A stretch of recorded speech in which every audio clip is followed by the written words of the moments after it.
నెల్లూరు జిల్లా కందుకూరు హత్య రెండు ప్రధాన కులాల మధ్య చిచ్చు రేపడమే కాదు రాజకీయ దుమారం సృష్టిస్తోంది.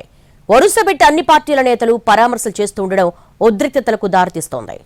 నెల్లూరు జిల్లా గుడ్లూరు మండలం దారకానిపాడులో ఇద్దరు స్నేహితుల మధ్య వివాదం రెండు ప్రధాన కులాల మధ్య చిచ్చురేపింది. గుడ్లూరు మండలం దారకానిపాడులో ఈ నెల 2న బైక్ పై వెళ్తున్న అన్నదమ్ములను కాకర్ల హరిశ్చంద్ర నాయుడు కారుతో ఢీకొట్టాడు. ఈ ఘటనలో తిరుమలశెట్టి లక్ష్మీనాయుడు అక్కడికక్కడే మృతి చెందాడు. మరో ఇద్దరికి తీవ్ర గాయాలయ్యాయి. దాడి సమయంలో కారులో హరిశ్చంద్ర నాయుడుతో పాటు అతని భార్య కూడా ఉన్నట్లు సమాచారం. ఈ దాడికి వారం రోజుల ముందు తన భార్యను వేధిస్తున్నాడన్న కోపంతో హరిశ్చంద్ర నాయుడు ఇంటికి వెళ్లాడు లక్ష్మీనాయుడు. అతని సోదరులను కూడా వెంట తీసుకెళ్లాడు. లక్ష్మీనాయుడు అతని బ్రదర్స్ హరిశ్చంద్ర నాయుడుపై దాడి చేశారు. దీంతో హరిశ్చంద్ర నాయుడు కక్ష పెంచుకున్నాడు. వాస్తవానికి లక్ష్మీనాయుడు హరిశ్చంద్ర నాయుడు స్నేహితులు. ఇద్దరి మధ్య ఆర్థిక లావాదేవీలు ఉన్నాయి. అయితే లక్ష్మీనాయుడు భార్యతో హరిశ్చంద్ర నాయుడు వివాహేతర సంబంధం కారణంగా గత కొంతకాలంగా ఇద్దరి మధ్య గొడవలు జరుగుతున్నాయి. తన ఇంటికొచ్చి నిలదీయడమే కాకుండా దాడి చేయడంతో లక్ష్మీనాయుడును చంపేయాలని నిర్ణయించుకున్నాడు హరిశ్చంద్ర నాయుడు. దసరా రోజు కాపు కాసి కారుతో ఢీకొట్టాడు. లక్ష్మీనాయుడిని చంపిన తర్వాత హరిశ్చంద్ర నాయుడు పోలీసులకు లొంగిపోయాడు. ఈ నెల 9న నిందితుడిని పోలీసులు కోర్టులో హాజరుపరిచారు. దాడిలో గాయపడ్డ మరో ఇద్దరు గుంటూరు ఆసుపత్రిలో చికిత్స పొందారు. ఈ ఘటన రెండు కులాల మధ్య చిచ్చురేపింది.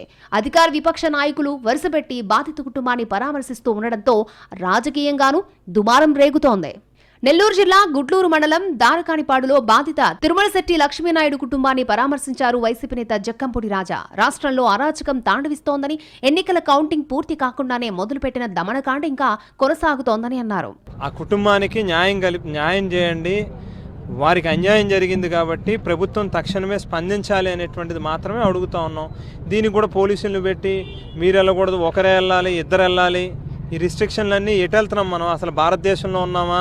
రాజ్యాంగం ఉందా? రాజ్యాంగాన్ని అమలు పరుస్తూ ఉన్నారా అనేటువంటి ప్రశ్న అందరిలో కూడా ఉత్పన్నం అవుతా ఉంది.